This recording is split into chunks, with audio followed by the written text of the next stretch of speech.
दोस्तों नमस्कार।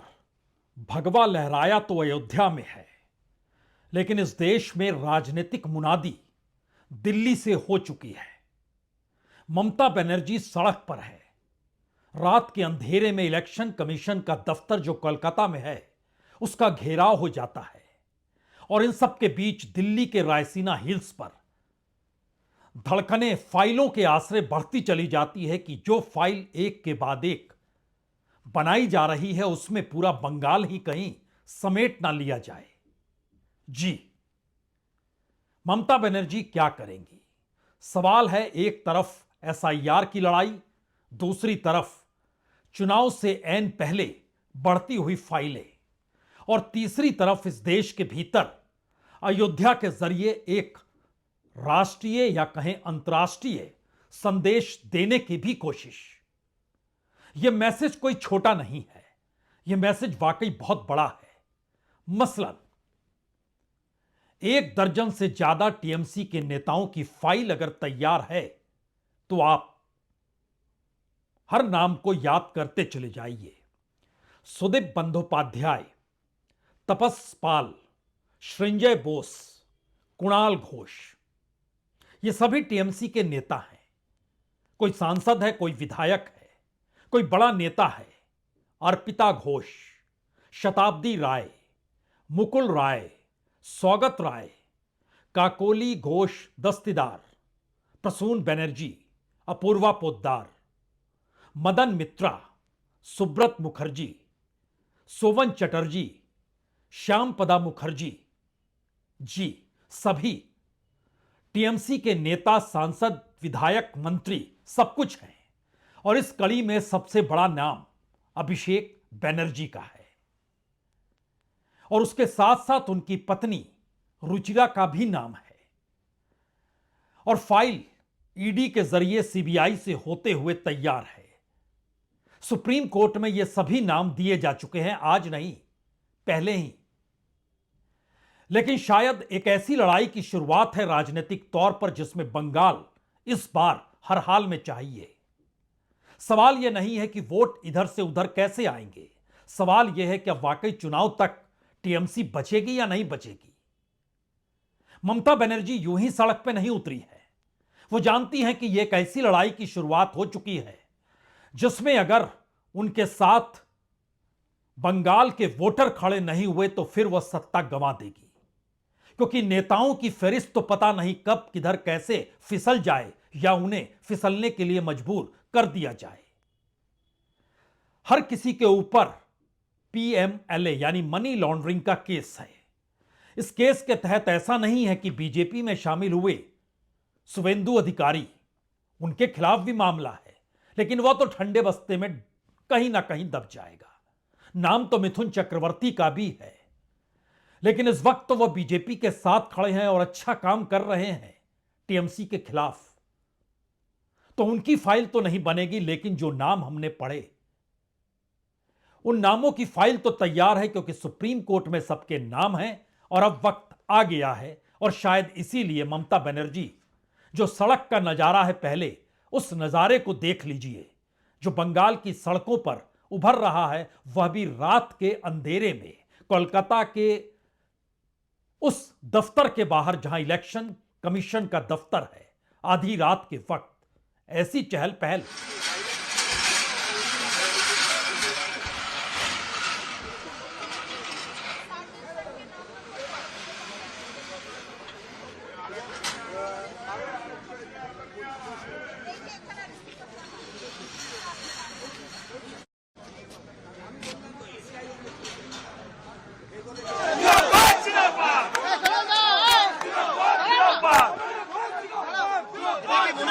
यहाँ आए हैं। देखिए, बंगाल में 2 साल जहाँ एसआईआर को लगता है, वहाँ 2 महीना में एसआईआर किया जाता है।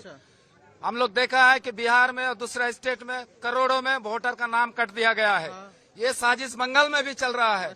और ये जो 7-8 लाख वोटर है बंगाल में, 1 महीना में एसआईआर होता है क्या? बीजेपी इस हकीकत को जानती है और ममता भी इस हकीकत को जानती है, जिसको दिन के उजाले में आज वो सड़कों पर उतरकर बतला रही थी। रात के अंधेरे में घेराव हो रहा है। सुबह ममता बनर्जी राजनीतिक तौर पर खुद की लड़ाई लड़ने सड़क पर उतर चुकी है। दिल्ली के पास फाइलों का जमघट है।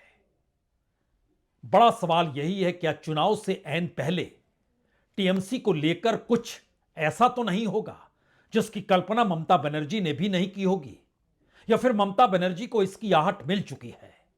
क्योंकि अभिषेक बनर्जी के खिलाफ वो स्कूल जॉब का मामला हो या फिर कोल स्कैम का मामला हो, और अपने तौर पर ईडी के खिलाफ दरवाजा तो अभिषेक बनर्जी ने खटखटाया ही, लेकिन सुप्रीम कोर्ट तक ने उनकी नहीं सुनी, हाईकोर्ट ने भी नहीं सुनी।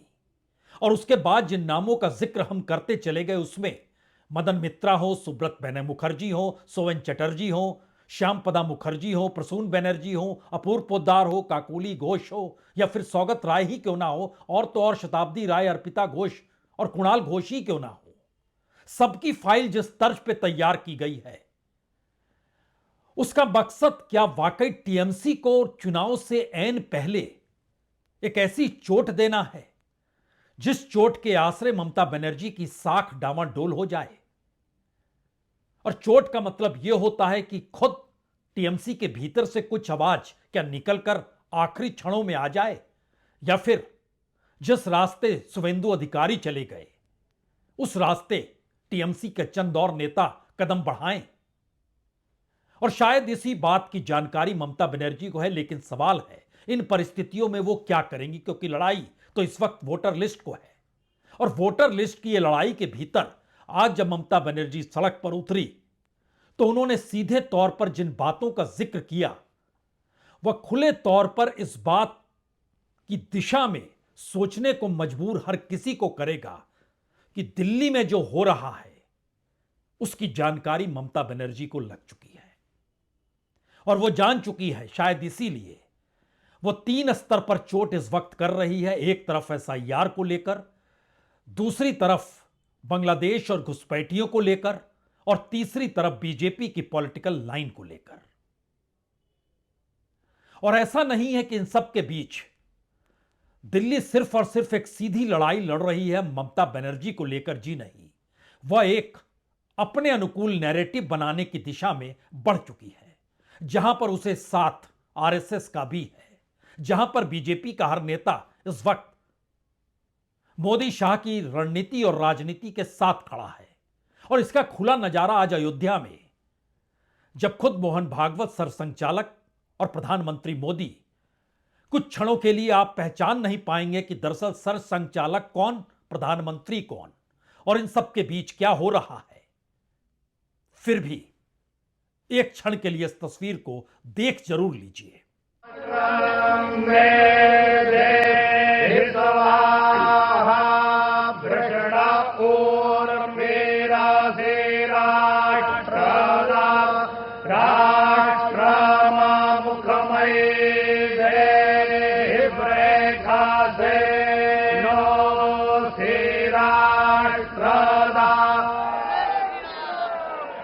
सियावर रामचंद्र की, सियावर रामचंद्र की जय सिया राम। यह बताने की जरूरत होनी नहीं चाहिए कि संघ की राजनीति, उसकी धारा, उसका एजेंडा क्या है। बीजेपी इस दौर में किस तरीके की राजनीति इस देश के भीतर अब ला चुकी है, यह भी बताने की जरूरत होनी नहीं चाहिए कि पश्चिम बंगाल क्यों मायने रखता है बीजेपी के लिए। इससे पहले बिहार था जहां पर उसने अपनी ताकत दिखा डाली है, और उस ताकत का असर पूरे देश में उन तमाम क्षत्रपों के सामने उभर कर आ गया जो ये मानकर चल रहे थे कि दरअसल कुछ भी हो जाए उनका अपना वोट बैंक तो बरकरार रहेगा। जो राजनीति उन्होंने की और जिस राजनीतिक जमीन पर वो खड़े हैं, वो वोटर तो उनका साथ देंगे। लेकिन बिहार ने सारे मिथ तोड़ डाले, क्योंकि एसआईआर की लिस्ट जिस तर्ज पे खड़ी हुई, उसने बिहार के भीतर दूसरे राजनीतिक दल जो विपक्ष में खड़े थे उनको एक लिहाज से मिट्टी में मिला दिया। और यहीं से बात शुरू होती है, क्या तेजस्वी का राजनीतिक कैरियर, आने वाले वक्त में अखिलेश का राजनीतिक कैरियर, और इन सब के बीच पश्चिम बंगाल में प्रधानमंत्री मोदी के सत्ता में आने के बावजूद भी अपनी राजनीतिक बागडोर को ना सिर्फ ममता बनर्जी संभाले हुए है, बल्कि एक एक करके वह जिस तरीके से जोड़ जोड़कर अपने वोट बैंक को भी बड़ा कर रही है और उनके संख्या जो सांसदों की है, जो विधायकों की है, वह भी बड़ी है। 2015, 2020, 2025 जो तैयारी थी वह 16 के चुनाव, 21 के चुनाव और अब क्या 26 के चुनाव में भी नजर आएगा या 26 हाथ से फिसल जाएगा? क्योंकि इस दौर की रफ्तार बीजेपी ने कमाल की पकड़ी है। जिस तादाद में उसके साथ वोटर जुड़े वो करोड़ों की संख्या में है। इन्हीं दौर में सिर्फ ममता बनर्जी ने बहुत कुछ गंवाया नहीं, लेकिन सीपीएम खत्म हो गई, कांग्रेस कहीं दिखाई नहीं देती है पश्चिम बंगाल के भीतर। अब अगला सवाल जो सबसे महत्वपूर्ण सवाल है, ममता बनर्जी क्या करेगी? ये क्यों पूछा जा रहा है? इसलिए क्योंकि बीजेपी राजनीतिक तौर पर जब चोट करने की दिशा में क्या बढ़ेगी तो उसमें टीएमसी के भीतर से कोई आवाज आएगी।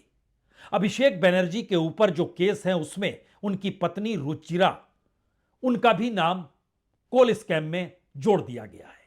जॉब स्कैम तो है ही इससे पहले, और इन दोनों के बीच जो फाइलें हैं और उन सब के बीच जो मनी लॉन्ड्रिंग है, जो सीबीआई ने कहा, जो ईडी ने कहा, जो सुप्रीम कोर्ट में सौंपी गई फाइल, इसके मतलब मायने भविष्य की राजनीति कौन कैसे किस तरीके से साधेगा, या फिर सब एक साथ मिलकर ममता बनर्जी के साथ संघर्ष करेंगे, शायद यही सवाल दिल्ली के लिए एक मुश्किल सबब है। और आज जब बंगाल की सड़कों पर ममता बनर्जी जिस जुनून के साथ नजर आ रही थी, पहले देख लीजिए उसे।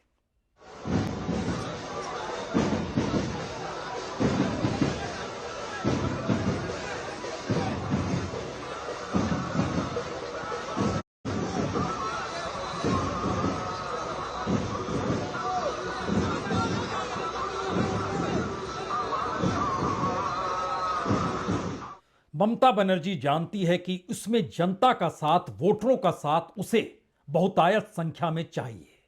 इसीलिए वो अलग अलग समुदाय विशेष के बीच भी खास तौर पर राजनीतिक पदयात्रा करने की शुरुआत कर चुकी है।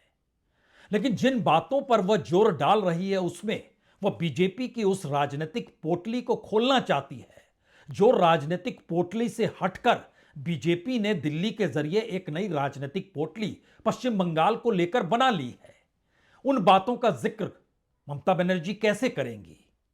क्योंकि सवाल शारदा नारदा का भी है, सवाल कोल और माइनिंग स्कैम का भी है, भर्ती का भी है, शिक्षकों की भर्ती में लिए जाने वाले पैसे का भी है। तमाम चीजें हर नेता के इर्द गिर्द इन सब के बीच घुमड़ रही है जो टीएमसी से जुड़े हैं। फाइल तो उन्हीं की बनेगी। बीजेपी के नेता या जो टीएमसी छोड़कर बीजेपी में आ गए उनकी फाइल तो नहीं बनेगी। ऐसे में ममता बनर्जी जिन बातों का जिक्र कर रही है वो खुले तौर पर आज वो कहने लगी कि दरअसल अगर एसआईआर का मकसद अवैध बांग्लादेशियों को हटाना है तो बीजेपी शासित राज्यों में एसआईआर क्यों कराया जा रहा है? क्या बीजेपी यह स्वीकार कर रही है कि उसके डबल इंजन वाले राज्यों में भी घुसपैठिए मौजूद हैं? अगर बांग्लादेश समस्या है तो आप मध्य प्रदेश और उत्तर प्रदेश में एसआईआर क्यों चलवा रहे हैं, करवा रहे हैं? और उसके बाद ममता बनर्जी इस हकीकत को जान चुकी है कि दरअसल अगर वोटर लिस्ट जो उनके जहन में सवाल है वो बीजेपी को लाभ पहुंचाता है तो इस देश के भीतर एक ऐसा वोटर लिस्ट तैयार हो जाएगा जिसके जरिए आप कभी बीजेपी को हरा ही नहीं पाएंगे। तो फिर पूरे मुद्दे, पुराने चुनाव की प्रक्रिया, पूरी राजनीति, पूरा संसदीय प्रक्रिया, यह सब कुछ बेकार हो जाएगा। इसीलिए आज उन्होंने कहा भी कि एक बार एसआईआर के जरिए जो ड्राफ्ट वोटर लिस्ट है वो सामने आ जाएगी, तब इस देश के लोग समझ पाएंगे चुनाव आयोग और बीजेपी में कितना बड़ा इस देश का विनाश किया है।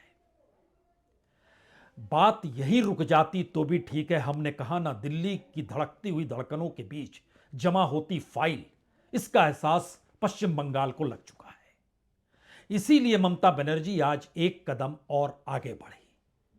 उन्होंने खुले तौर पर कहा कि अगर बीजेपी बंगाल में मुझे चोट पहुंचाने की कोशिश करेंगी तो मैं पूरे भारत में उसकी नींव हिला दूंगी।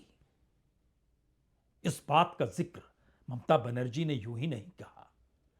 वो जानती हैं कि दरअसल अब इस दायरे में हर राज्य के हर राजनीतिक दल और हर छत्रप को खड़े होना होगा, अन्यथा उनकी पूरी राजनीति धरी की धरी रह जाएगी और जिन वोटरों के आश्रय वो अभी तक सत्ता में आ रही है, अगर उन वोटरों की तादाद ही बीजेपी के वोटरों की संख्या से कम हो जाएगी तो फिर कौन सी राजनीति, कौन सा मुद्दा,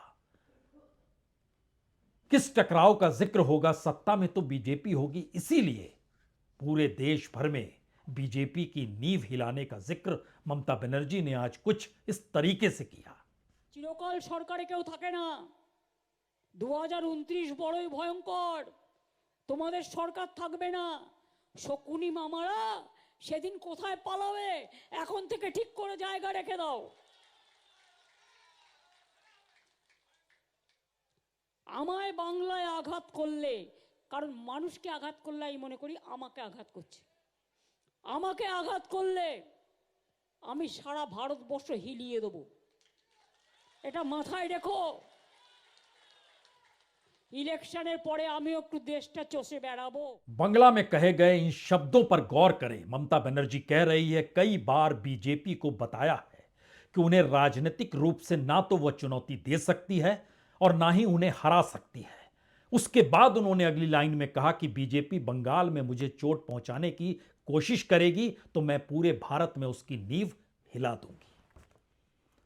लेकिन सवाल इन सब के बीच एक दूसरा भी है। पश्चिम बंगाल के भीतर बीजेपी मानकर चलती है कि माइनॉरिटीज यानी अल्पसंख्यक यानी मुसलमान वोट ममता बनर्जी के हक में जाते हैं, और उसमें सेंध लगाने के लिए क्या एक ही रास्ता है कि धर्म के आधार पर वोटर बढ़ जाए, यानी सांप्रदायिकता की एक लकीर खींच दी जाए। और इस दौर में जो बाबरी मस्जिद का जिक्र बंगाल को लेकर होने लगा है वो इसलिए कहीं ज्यादा महत्वपूर्ण है क्योंकि आज जब सरसंघचालक मोहन भागवत अयोध्या में संबोधित कर रहे थे तो पहली बार, जी ध्यान दीजिए, पहली बार उन्होंने राम मंदिर का जिक्र 500 बरस के संघर्ष का नहीं किया, और किया भी तो सिर्फ एक लाइन बोली, लेकिन उसके बाद उन्होंने कहा दरअसल मंदिर बनाने में 30 बरस लग गए। वो जान चुके हैं कि इस देश की राजनीति का ध्रुवीकरण शुरू हो गया है। वो जान चुके हैं कि दिल्ली की राजनीति अब किसी राज्य को बख्शेगी नहीं। वो जान चुके हैं राजनीतिक तौर पर इस दौर में जो बिसात दिल्ली से बिछ रही है उसके दायरे में इस देश की हर उस राजनीतिक दल को लाना ही होगा जो अपने छत्रप होने का गर्व करती है या फिर अपने छत्रप वाले वोटर के आश्रय बीजेपी को चुनौती देती है। तो क्यों नहीं एक बड़ी लाइन खींची जाए। तो उन्होंने 30 बरस के संघर्ष का जिक्र किया, यानी 1992 बाबरी मस्जिद विध्वंस के बाद की परिस्थितियों में मंदिर निर्माण की स्थिति। उनकी बातों को सुनिए जरा। मंदिर बनने में भी समय लगा, 500 साल छोड़े तो भी 30 साल तो लगे ही। उस मंदिर के रूप में हमने कुछ तत्वों को ऊपर पहुंचाया है।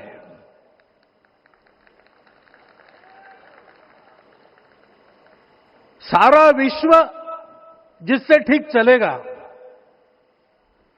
अपने व्यक्तिगत जीवन, पारिवारिक जीवन से लेकर तो सृष्टि जीवन तक सबका जीवन जिससे ठीक चलेगा, वो धर्म, उस धर्म का प्रतीक भगवा रंग, वह इस ध्वज का रंग है। ये धर्म ध्वज है। यानी ध्यान दीजिए, तो ऐसे में आपको दो स्थितियां तो बिल्कुल साफ हो जाएगी। बीजेपी और संघ परिवार के भीतर कोई टकराव नहीं है। प्रधानमंत्री मोदी और सरसंघचालक मोहन भागवत के बीच कोई टकराव नहीं है। और दूसरी परिस्थिति है टकराव से हटकर कि अपने ही भीतर से अपने ही विपक्ष को खड़ा करके जो राजनीतिक तौर पर विपक्ष होता है उसको कैसे कुंद कर दिया जाए। ये बकायदा गाहे बगाहे उभर कर बीजेपी के नेताओं के बयान हों जो पुराने कद्दावर नेता रहे हों, या फिर संघ के भीतर से उठती हुई कुछ सवालों भरे आवाज हो। यह सिर्फ और सिर्फ अपने भीतर से ही अपने विपक्ष को खड़ा करके हमेशा से सत्ता में बने रखने का यह अनूठा मंत्र होता है। लेकिन इस पूरी परिस्थिति के भीतर 4 बड़े सवाल इस वक्त देश के सामने हैं, जिसे कमोवेश हर छत्रप देख रहा है, समझ रहा है। और ममता बनर्जी के सामने तो यह सबसे बड़ी चुनौती है, क्योंकि सिर्फ 3 महीने का ही तो वक्त है मार्च के आखिर या अप्रैल में इलेक्शन होंगे पश्चिम बंगाल में। नवंबर का महीना बीतने को है। दिसंबर, जनवरी, फरवरी 3 महीने बचे और देश के सामने अगर ममता का किला ढहता है तो खुले तौर पर अगली चेतावनी दक्षिण भारत में होगी, जहां स्टालिन है। और गाहे बगाहे देश के गृहमंत्री अक्सर पत्रकारों से मिलते हैं तो जिक्र करने से चूकते नहीं हैं। इंतजार कीजिए, तमिलनाडु में भी हमारी सत्ता होगी। इंतजार कीजिए, इसी बार होगी। यह मैसेज यूं ही नहीं है, लेकिन जो 4 सवाल हैं। पहला बड़ा सवाल, अयोध्या का संदेश तमाम राजनीतिक दलों की उस राजनीति के साथ कौन सी राजनीति को जन्म देगा जहां पर इस देश के भीतर एक तरफ कास्ट सेंसस या जाति की राजनीति का उभार था, उसके ठीक समानांतर हिंदुत्व और हिंदू धर्म और धर्म ध्वजा के आश्रय राष्ट्रीय और अंतर्राष्ट्रीय तौर पर जिन बातों का जिक्र हर कोई कर रहा है, वो बीजेपी का नेता हो या संघ का स्वयंसेवक हो और खुद सरसंघ चालक ही क्यों ना हो। दूसरा सवाल, राजनीतिक तौर पर राजनीति साधने के लिए क्या वाकई चुनाव आयोग और एसआईआर की एक ऐसी बड़ी भूमिका और ऐसी बड़ी लकीर है जिसकी काट इस वक्त विपक्ष के पास नहीं, सिवाय इसके कि इस देश की जनता खड़ी हो जाए और जनता के भीतर विपक्ष की साख कितनी बची है यह अपने आप में या तो पैदा करना है या फिर उसे नए तरीके से अपने अनुकूल बनाना होगा। तीसरा सवाल, पश्चिम बंगाल का चुनाव बिहार के बाद महत्वपूर्ण है या बिहार ने एक फैसला पूरे देश को दे दिया? और अगर बंगाल के भीतर की जीत बीजेपी के हिस्से में आ रही है तो यह संकेत बहुत साफ है कि इस देश में 2 ही राजनीतिक पार्टियां आखिर में बचेंगी, जिसका जिक्र गाहे बगाहे बीजेपी के नेता और एक वक्त तो लाल कृष्ण आडवाणी भी करते रहे, 2 पार्टी सिस्टम ही होना चाहिए। क्योंकि कांग्रेस कोई पॉलिटिकल पार्टी नहीं है, कांग्रेस एक विचार के तहत खुद को चलाती है। जो राजनीतिक दल अलग अलग मुद्दों के आश्रय बने, उसमें पहले मुद्दों पर हमला, फिर राजनीतिक दलों पर हमला, और जो हमले का तरीका है वो फाइलों के जरिए। जो चौथा सवाल है, इस दौर की एजेंसियां, उनकी तैयार फाइल, और इससे निकला हुआ जो सवाल है, क्या वाकई हर वो पॉलिटिशियन जिसके कांधे पर कोई ना कोई दाग या कोई ना कोई बोझ है, बोझ और दाग तो इस देश के हर पॉलिटिशियन पर है। पार्लियामेंट के भीतर भी हर तीसरा शख्स दागदार है, हर विधानसभा के भीतर हर दूसरा शख्स आपको दागदार दिखाई देगा। वो किसी भी राज्य का हो सकता है, वो बीजेपी शासित भी और गैर बीजेपी शासित राज्य भी। लेकिन कानून किसके लिए काम करता है, काम करता है तो कैसे करता है, और जिस लिहाज से करता है उसके राजनीतिक लाभ और राजनीतिक मायने क्या होते हैं, खास तौर से उन पॉलिटिशियंस के लिए जो सिर्फ पॉलिटिशियन होते हैं। बंगाल प्रयोगशाला नहीं है, प्रयोगशाला के बाद का वो रिजल्ट है। प्रयोगशाला की शुरुआत तो हो चुकी है। सवाल सिर्फ इतना है कि इस प्रयोगशाला के भीतर ममता बनर्जी सिर्फ सड़क, घेराव या अपने शब्दबान के जरिए नजर आएगी, यह बात इस देश की राजनीति के भीतर विपक्ष की सियासी तौर पर आगे भी बढ़ेगी। ममता बनर्जी क्या करेंगी, शायद यही तो सवाल है इस वक्त का सबसे बड़ा। बहुत बहुत शुक्रिया, बहुत बहुत शुक्रिया।